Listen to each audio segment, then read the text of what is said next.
আসসালামু আলাইকুম সুপ্রিয় দর্শক, কেমন আছেন সবাই?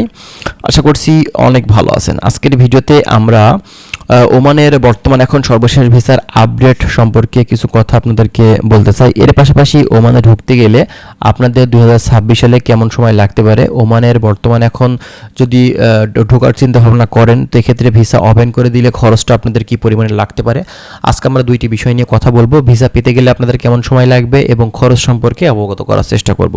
ভিডিওটি সম্পূর্ণ দেখবেন, বিস্তারিত তথ্য এই ভিডিও থেকে আপনারা পেয়ে যাবেন। যারা নতুন এসেছেন চ্যানেলটি সাবস্ক্রাইব করে রাখবেন। আমরা চেষ্টা করছি ওমান সম্পর্কিত বিষয়গুলো নিয়ে কথা বলার। চলুন তাহলে কথা না বাড়িয়ে মূল ভিডিওটি আমরা শুরু করি। ফার্স্ট অফ অল আপনাদেরকে বলি যে দেখেন, ওমান দেশটা কিন্তু আমাদের পছন্দের একটি কান্ট্রি, যে দেশটাতে আমাদের অনেক বাংলাদেশি ভাই সেখানে গিয়ে কিন্তু কর্মরত আছে। এখন কথা হচ্ছে ওমানে যে আপনি যাচ্ছেন, এই ওমান দেশটিতে সেখানে মূলত ঢোকার জন্য ভিসা পেতে গেলে আসলে কেমন সময় লাগে।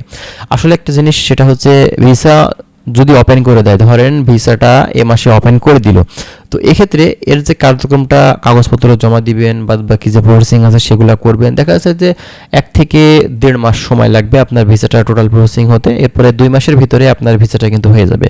আপনারা জানেন যে এশিয়া মিডল ইস্টের ভিসা করতে খুব বেশি সময় লাগে না, কম সময়ের ভিতরে কাজ হয়ে যায়। এক্ষেত্রে 1.5 থেকে 2 মাসের ভিতরে আপনাদের ভিসাগুলো কিন্তু কমপ্লিট হয়ে যাবে, এতে কোনো সন্দেহ নেই। এখন কথা হচ্ছে ভিসা হলো বুঝলাম, কিন্তু বাংলাদেশ থেকে 2026-এ আমাদের খরচ কেমন লাগতে পারে।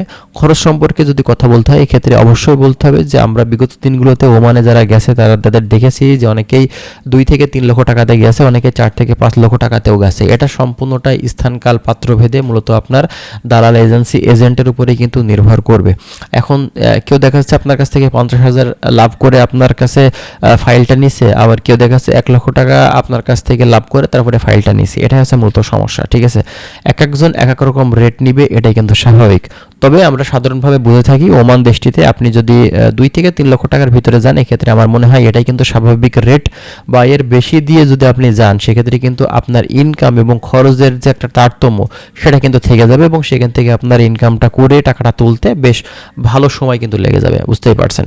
তো বর্তমান পরিস্থিতিতে ওমানের যদি ভিসার আপডেট বলতে হয়, এই ক্ষেত্রে বলতে হবে বাংলাদেশ গভর্নমেন্ট বেশ তৎপর এই বিষয় নিয়ে, খুব শীঘ্রই ওমানের ভিসা ওপেন করা হচ্ছে, এটাই কিন্তু আমরা জানি। এবং অলরেডি মালয়েশিয়ার কলিং ভিসার বাজারটা উন্মুক্ত করে দিয়েছে বাংলাদেশ এবং মালয়েশিয়ার গভর্নমেন্টের মূলত বৈঠকের পরে, এবং অবশেষে ওমানের ভিসাটাও খুলতে যাচ্ছে এ মাসে। আমরা কিন্তু বেশ আশাবাদী। তো এক্ষেত্রে আমরা যদি আরও তথ্য পাই আপনাদেরকে অবশ্যই জানানোর চেষ্টা করব। আর একটা জিনিস মাথায় রাখবেন, আগে থেকে কোনো এজেন্সি কোনো দালালকে টাকা পয়সা ডকুমেন্টস কোনো কিছু দিবেন না। ফাইনাল তথ্য পাবেন, ফাইনাল সঠিক আপডেট পাবেন, তারপরেই কিন্তু আপনারা তাদেরকে দেওয়ার চেষ্টা করবেন সঠিক ইনফরমেশনগুলো। তারপরে আপনারা কিন্তু তাদেরকে ডকুমেন্টস টাকা পয়সা এই ব্যাপারগুলো তাদের সাথে আপনারা লেনদেন করবেন। তবে অবশ্যই সেটা আপনার রিক্রুটিং এজেন্সি হতে হবে, এবং অবশ্যই আপনার সাথে চুক্তি বা এগ্রিমেন্ট থাকতে হবে, ঠিক আছে? তাহলে কিন্তু প্রতারিত হওয়ার যে চান্সটা সেটা কিন্তু কম থাকবে।